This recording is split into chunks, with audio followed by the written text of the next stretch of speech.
Boa noite a todos. Meu nome é Arlindo, tenho 65 anos.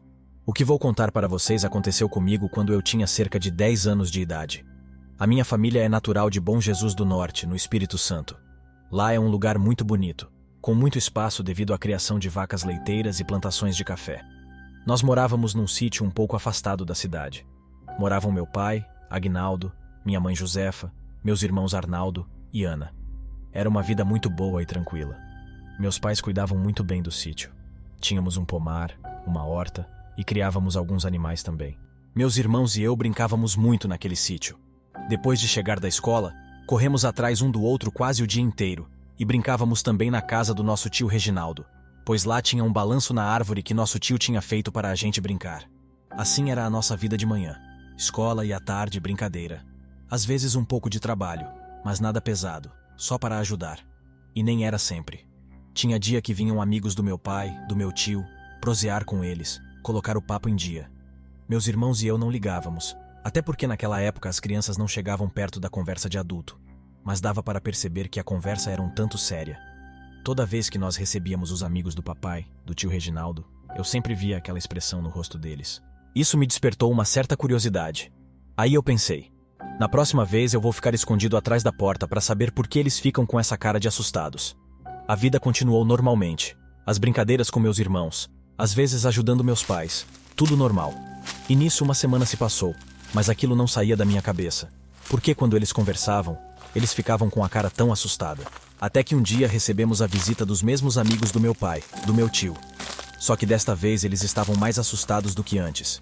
Então eu corri, dei a volta na casa e fui direto para a varanda dos fundos. Aproveitei que minha mãe não estava na cozinha, me escondi atrás da porta e fiquei lá esperando. Eles se sentaram e começaram uma conversa estranha sobre alguma coisa que estava rondando a região e que alguns animais estavam desaparecidos e ninguém sabia o que era. E que o responsável pela fazenda de leite já estava ficando preocupado com isso. Meu tio perguntou por que não colocavam os cachorros para pegar esse bicho. Um dos homens disse, porque até os cachorros estão sumindo, e os que restaram estão com tanto medo que nem Batista está latindo. Então meu tio disse, nós temos que tomar cuidado com isso e ficar de tocaia a noite toda. Eu, naquela hora, estava com tanto medo que deixei a vassoura cair que estava atrás da porta.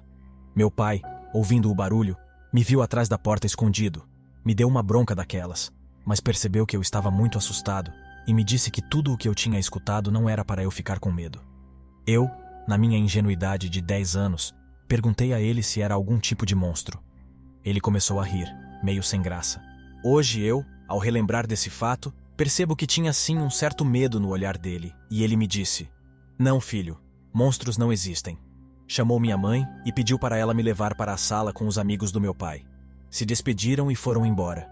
Meu tio foi para a casa dele com ar de preocupação e meu pai ficou calado, pensativo. O resto do dia foi assim. Isso tudo foi antes das 5 da tarde. Um dos serviços que eu tinha que fazer no sítio era buscar pão na padaria da cidade, sempre por volta das 5h20 da tarde. Como era o filho mais velho, era eu que tinha que ir. Então peguei a bicicleta e fui buscar o pão. A cidade era distante uns 2 quilômetros, mas de bicicleta se tornava perto. Chegando na cidade, fui direto na padaria comprar os pães. Na volta, passei pela pracinha. Vi os meninos jogando bola e eles me chamaram para jogar. Eu disse que tinha que levar os pães, mas eles disseram que era só uma partidinha rápida, então aceitei. A hora foi passando, e quando dei por mim, já era quase 8 da noite. Eu fiquei jogando bola praticamente por 2 horas. Sem perceber, eu só pensava, minha mãe vai me matar quando chegar em casa. Mais que depressa, montei na bicicleta e fui embora. Peguei aquele caminho escuro, sim, porque às 8 da noite aquele caminho era um breu, e saí pedalando. Já afastado da cidade, escutei um barulho ao lado esquerdo da estrada, dentro do mato. Parecia alguma coisa me seguindo. Pior que eu estava tão preocupado com minha mãe que nem lembrava mais da história que os amigos do meu pai haviam contado. Um pouco mais à frente, onde tinha uma curva e uma pequena ponte, eu tive que sair da bicicleta para poder atravessar a ponte. Quando eu escutei um barulho de mato se abrindo atrás de mim. Eu olhei para trás e vi uma coisa escura saindo de dentro do mato. Era um tipo de bicho de 4 patas, mas quando ele me viu, ficou em pé como uma pessoa. Tinha grandes dentes afiados, suas patas dianteiras pareciam mãos, os dedos tinham longas garras. Tinha poucos pelos na barriga e ficava fazendo um barulho com o nariz ou focinho, como quem respira forte. e eu fiquei paralisado, pois estavam 5 metros de mim. O que eu podia fazer a não ser gritar? E foi exatamente isso que eu fiz. Dei um grito muito alto. A coisa ficou me olhando com aqueles olhos vermelhos. Foi quando, do nada, meu tio apareceu com uma espingarda e deu um tiro naquele bicho. Eu montei na bicicleta e corri o mais rápido que pude, e meu tio atrás de mim, gritando para meu pai abrir a porta da casa. Quando chegamos, eu larguei a bicicleta. Motivo? Ele me pegou pela cintura e se jogou no chão da sala comigo e gritou: "Feche a porta!" Meu pai, mais que depressa, fechou e perguntou o que tinha acontecido. Meu tio falou: "É um lobisomem." Na manhã seguinte saímos para ver o estrago, mas só tinha alguns ossos quebrados e arranhões na parede. Nada mais, nenhum animal morto. Parecia que aquele bicho só queria a gente mesmo. Eu olhei e vi meu tio sentado na varanda. Me aproximei e perguntei a meu tio como é que ele apareceu do nada lá na estrada. Ele disse que perguntou onde eu estava. Minha mãe estava discutindo sobre buscar pão e que eu não tinha chegado ainda e que ela já estava ficando preocupada. Ele, sabendo disso, pegou a espingarda e foi atrás de mim, andando na escuridão.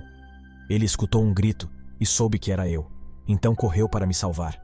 Depois do acontecido, as histórias de sumiços de animais pararam e tudo voltou ao normal. Alguns dias depois, meu tio ficou sabendo na cidade que um dos homens que tinha chegado para a colheita do café tinha pego o ônibus de saída da cidade. Isso não era normal, não sem antes acabar com toda a colheita do café. E também soube que esse mesmo homem estava com o braço enfaixado, que ia até o tórax, e que ele tinha dito que os outros homens que tinham se machucado numa briga, só que não tinha tido nenhuma briga na cidade. Provavelmente foi o tiro que meu tio deu naquela coisa, e que na verdade era ele. Talvez por isso o lobisomem não matou nenhum animal no sítio. Ele queria na verdade meu tio, por tê-lo machucado. Bom, essa é a minha história de família. Espero que tenham gostado. Saibam que foi tudo a mais absoluta verdade. Uma boa noite a todos.